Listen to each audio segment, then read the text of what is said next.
how do you bury your son? Just how do you bury your son? God, please help me. Please help me.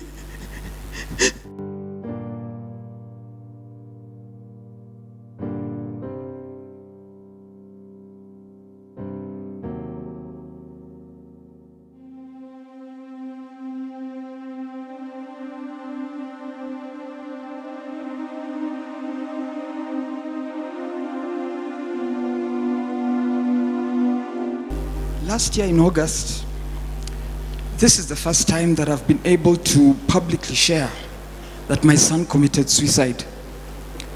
And he committed suicide on my veranda, and my 2 small children are the ones who found him. And they kept telling me, "Mami, come and see, kuna game mbaya Chichi anacheza." And it was a Sunday evening and we had just had supper. And I thought that it was just one of his antics because he was a difficult boy. He became very difficult after he failed his Form 4 exams. And so finally, when they kept going and coming, and I was in my room. When I went outside, I found my son hanging on my veranda. And the most wicked sight in my life is to see his tongue hanging almost up till here. Because he had...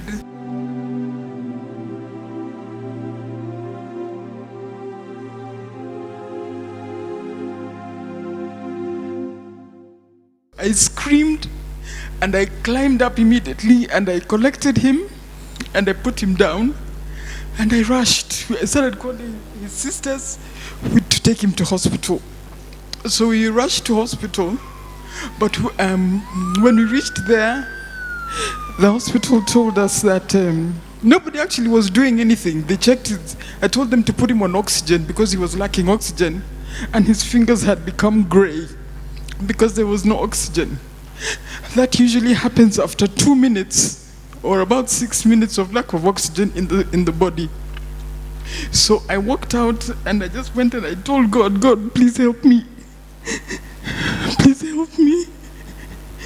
So when I went back, they were not doing anything. I said, "Why aren't you doing anything?" And then it just dawned on me that actually it was over. And as it was over, there was no need for oxygen. And there was no need for anything else.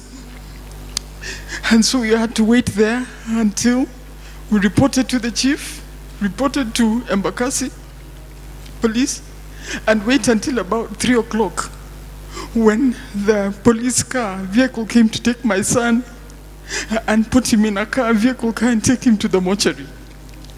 That is the most wicked, hateful thing that you'll ever need to see. Youth, hakuna kitu ngumu sana ile huwezi kuongea. There is nothing. There is nothing so hard that cannot be discussed.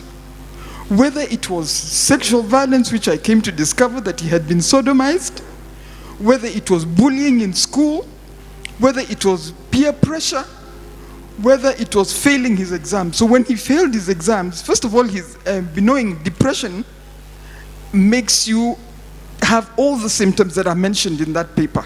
All of them, he had them. He would come to the sitting room, he's dressed in his underwear, he doesn't care, he doesn't come out of bed. So I used to insist he comes and eats with us. He doesn't want to eat with us. And so they become very difficult when depression hits. So recognize, please, when somebody starts shutting down, there's a problem.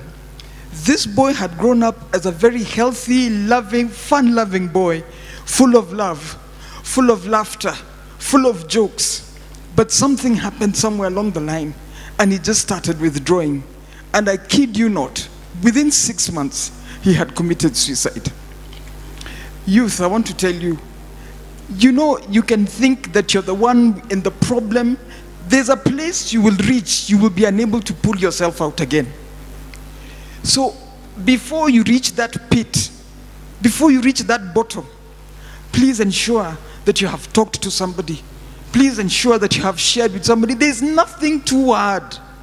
There's nothing too hard. Bible says there is nothing new under the sun. So anything that you're going through is not new. It has happened to somebody else, and it can be solved. We buried my son, but now the after effects are the worst. Because now I kept blaming myself. What didn't I do? What did I do? I tried to be as supportive as I wanted. He refused school. One day he just said, Mami sirudi hiyo shule. And that was it. I had to look for another school for him to go to. And when he went to another school again, then he refused to attend lessons. And then he attends exams, and then he's shocked that he fails his exams. And so when we showed him his results and he came home with the results, he couldn't believe it, and that's when he started going downhill. So the sisters, his sisters, my children, all tried to encourage him to do other things. You can't sit. Do you want to go to driving school? Do you want to go to college? Do you want to draw? Because he was a very good artist. Do you want to draw? What do you want to do? We'll do it for you. He says, Bado siko tayari, bado sijajua, I'll let you know. Then that day, he hung himself. But what it has happened, the after effects, is that thereafter, I'm the one who hit depression. I couldn't believe, I couldn't think, I couldn't eat. I couldn't think, how do you bury a 20-year-old son? A boy with mandevu? Somebody, how do you bury your son? Just how do you bury your son? In August this year, we went to fix his grave. And there's nobody who feels the pain apart from a mother, apart from a brother, apart from a sister. Nobody feels that pain. You might think that you're in a pit, but you're not. There is always help.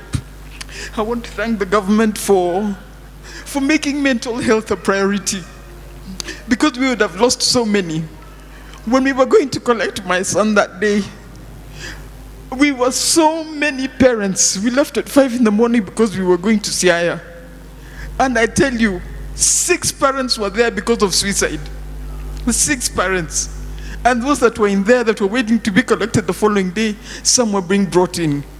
We cannot lose youth for something that has got a solution. We cannot lose you who have got the energy to build our country for something that has got solutions. I beg you to engage with the processes that are available for us, for the options that are open for us, and please, so that you don't hurt your parents also. Because even when you go, the pain remains with us. The pain remains with the sisters, the pain remains with the brother, and the stigma that is associated with suicide. I personally don't care. I personally don't care what anybody thinks about me. And that is why I said that just to honor my son's memory, I will speak about mental health. Thank you very much.